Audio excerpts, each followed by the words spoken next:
സുഗമദേവി സീരിയലിന്റെ ഇന്നത്തെ episode detailed promo റിവ്യൂയിലേക്ക് എല്ലാവർക്കും സ്വാഗതം. അങ്ങനെ ദേവികയാണെങ്കിൽ വസുന്ധരയോട് പറയുന്നുണ്ട്, ഞങ്ങൾ നാടകം കളിച്ചു, അത് നന്ദന്റെ രക്ഷയ്ക്ക് വേണ്ടിയിട്ടും അതുപോലെ സത്യങ്ങൾ പുറത്തു കൊണ്ടുവരാൻ വേണ്ടിയിട്ടും ഞങ്ങളുടേതായിട്ടുള്ള ഒരു ശ്രമം മാത്രമായിരുന്നു മാഡം, അല്ലാതെ മറ്റൊരു ഉദ്ദേശവും അതിലുണ്ടായിരുന്നില്ല.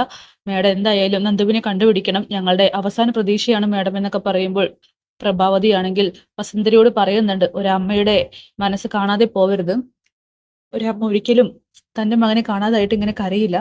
ദയവ് ചെയ്ത് മാഡം എന്റെ മോനെ രക്ഷിക്കണം എന്നൊക്കെ പറഞ്ഞുകൊണ്ട് പ്രഭയാണെങ്കിൽ കരയണം. സത്യമാണ്, ഞങ്ങൾ നാടകം കളിക്കുന്നില്ല എന്ന് വീണ്ടും വീണ്ടും ദേവികയും പറയുന്നു. അങ്ങനെ വസുന്ധരയാണെങ്കിൽ പറയുന്നുണ്ട്, എന്നെ കൊണ്ട് പറ്റുന്നത് പോലെ ഞാൻ ചെയ്യുമെന്നൊക്കെ.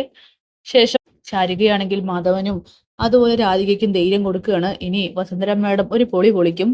മീര കേസിൽ മാഡം അല്ലേ പുതിയ വഴിത്തിരിവ് കൊണ്ടുവന്നത്, അതുപോലെ തന്നെ ആയിരിക്കും ഇനി അങ്ങോട്ടും. നന്ദേട്ടൻ എവിടെയാണെന്ന് കണ്ടുപിടിച്ചിരിക്കുമെന്നൊക്കെ പറഞ്ഞ് അവളാണെങ്കിൽ സ്വയം സമാധാനിക്കുന്നു.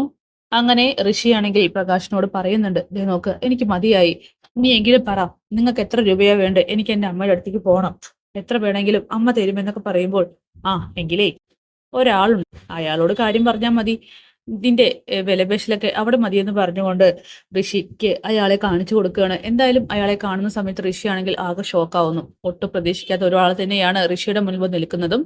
അപ്പൊ കാത്തിരിക്കാം ഇന്നത്തെ കിടിലൻ എപ്പിസോഡിനായിട്ട്.